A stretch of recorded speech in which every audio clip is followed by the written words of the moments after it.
이사야서의 말씀입니다. 예루살렘을 사랑하는 이들아, 모두 그와 함께 기뻐하고 그를 두고 즐거워하여라. 예루살렘 때문에 애도하던 이들아, 모두 그와 함께 크게 기뻐하여라. 너희가 그 위로의 품에서 젖을 빨아 배부리리라. 너희가 그 영광스러운 가슴에서 젖을 먹어 흡족해지리라. 주님께서 이렇게 말씀하신다. 보라, 내가 예루살렘의 평화를 강물처럼 끌어들이리라. 민족들의 영화를 넘쳐흐르는 시냇물처럼 끌어들이리라. 너희는 젖을 빨고 팔에 안기어 다니며 무릎 위에서 기염을 받으리라. 어머니가 제 자식을 위로하듯 내가 너희를 위로하리라. 너희가 예루살렘에서 위로를 받으리라. 이를 보고 너희 마음은 기뻐하고 너희 뼈마디들은 새 풀처럼 싱싱해지리라. 그리고 주님의 종들에게는 그분의 손길이, 그분의 원수들에게는 그분의 진노가 드러나리라.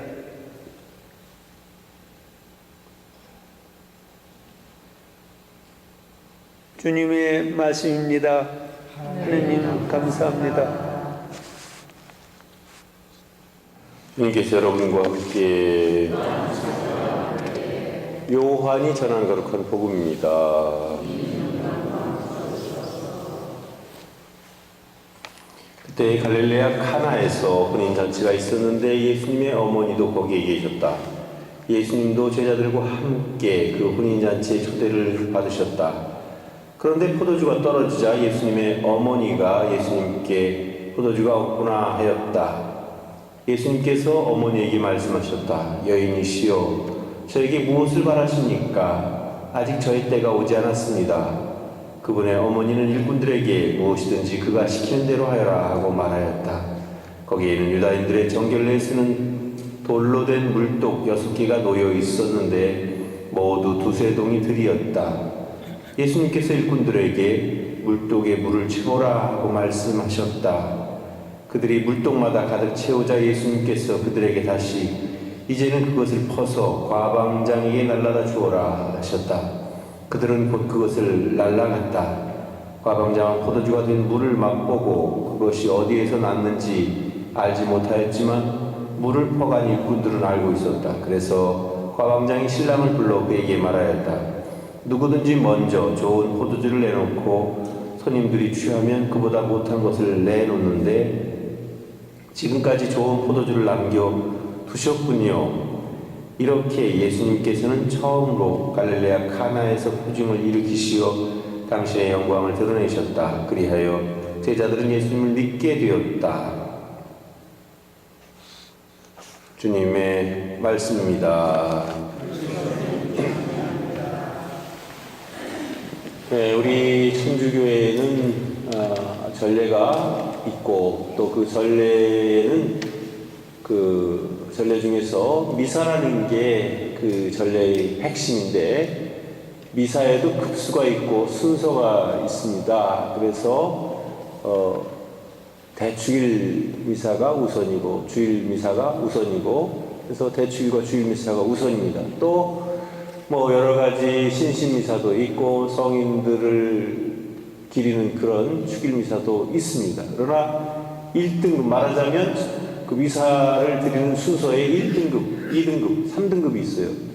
그래서 사실 오늘은 매월 첫 토요일 성모 신신 미사를 드리는 봉헌하는 날이지만 사실 그거보다 등급수가 더 높은 오늘의 위령의 날 미사를 드려야 되는데 다른 때는 아주 잘 물어보고 이거 둘 중에 어떤 걸 해야 됩니까? 라고 물어봐서 틀린 적이 한 번도 없었는데 오늘은 물어보지도 않고 그냥 멋대로 그냥 신신미사로 다 펴놨어요. 그러니까 또 기왕 펴놨는데 또 그걸 또 돌려서 이렇게 미사하기도 좀 그렇고 그래서 어쩔 수 없이 이제 신신미사로 독서를 하고 또 이렇게 복음을 낭독했지만 사실은 오늘은 위령미사가 더 훨씬 더 중요한 날이고 1년에 한 번밖에 없는 날이고, 그래서 오늘 미사가 위령 미사가 첫째 미사, 둘째 미사, 셋째 미사 이렇게 세 개의 미사가 있습니다. 그래서 보통 다른 날은 사제에게는 한 대의 미사만 드릴 수 있는 그런 자격이 있고, 또 경우에 따라서 두 대도 드릴 수 있는 그런 관면을 받을 수가 있습니다. 그런데 오늘은 세 대를 의무적으로 다 이렇게 드리다시피 해야 되는 날입니다. 드릴 수 있다 이렇게 돼 있어요. 그러니까 대부분의 사제들은 이제 미사를 세 대를 봉헌하게 되는데요. 특별히 그러면 오늘을 왜 위령의 날이라고 이렇게 정해놨을까? 그것은 다름이 아니고 우리보다 먼저 세상을 떠난 우리 조상님들, 또 부모, 친지, 친척, 친구, 또 뭐 가장 사랑하는 사람, 또 여러 사람들, 그런 사람들을 이렇게 기억할 수 있는 날이고, 그래서 사실 우리가 기억하는 영혼들 중에는 아쉬운 사람들도 있고, 또 보고 싶은 사람들도 있고, 그리운 사람들도 있을 겁니다. 그러나 보통 평범한 생활을 하면서 매일매일 그 돌아가신 분들만 생각하면서 살 수는 없잖아요. 그러면 오히려 좀 지나친 것이라고 볼 수 있겠죠. 그렇지만 오늘만큼은 그동안 한 번도 1년 내내 기억하지 못했던 그런 우리의 아쉽고 그리운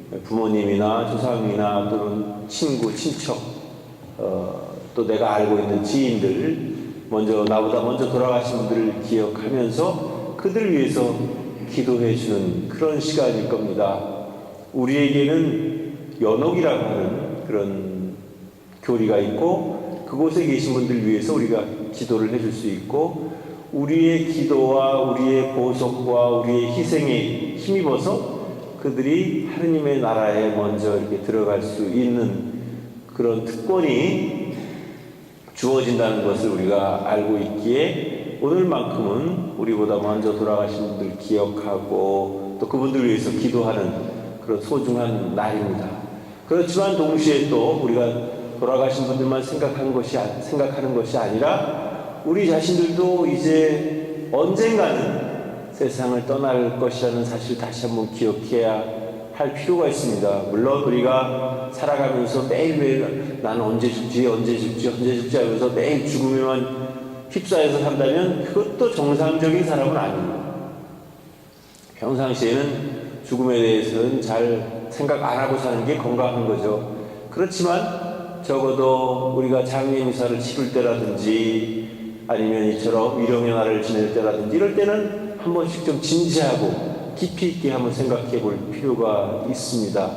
너무나 확실한 것은 세상에 우리가 태어날 때 이렇게 태어났듯이 태어난 모든 것은, 이 세상에 태어난 모든 것은 언젠가는 또 이 세상을 떠날 것이라는 이 진리는 변함없는 진리입니다. 그래서 우리가 과연 제대로 된 길에서 헤매지 않고 잘 살고 있는가, 또 내가 이 길을 통해서 지금 하느님의 나라를 향하고 있는가, 나는 우리보다 먼저 세상을 떠난 그분들을 천국에서 기쁘게 맞이할 만큼 그렇게 잘 살고 있는가, 자칫해서 그분들은 천국에서 하느님과 함께 행복한 삶을 살고 있는데 내가 잘못 살면 어떻게 됩니까?